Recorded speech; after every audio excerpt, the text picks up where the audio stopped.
Ce compresseur à piston CO2 transcritique dispose de 4 cylindres répartis dans 2 culasses. De type semi-hermétique, son carter intègre le moteur et le compresseur. Le fluide frigorigène en phase vapeur chemine d'abord dans le compartiment moteur afin d'assurer son refroidissement. Il traverse ensuite une paroi qui sépare le moteur du compresseur. Les 4 bielles sont guidées par l'excentrique de l'arbre pour mettre en mouvement les pistons dans leurs orifices. En bout d'arbre, on retrouve une assiette métallique qui est immergée dans l'huile en partie basse. La rotation de l'assiette dans l'huile permet de remplir un réservoir situé sur la flasque. Le vilebrequin, au travers de ses canaux internes, puise l'huile dans cette cavité pour assurer la lubrification des bielles et des paliers. Le fluide frigorigène est aspiré au travers des clapets d'aspiration.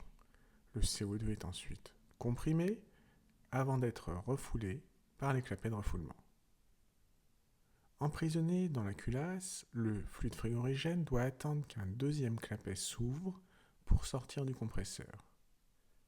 La température peut monter jusqu'à 160 degrés dans cette partie du compresseur qui est protégée par une soupape de sécurité tarée à 148 bars.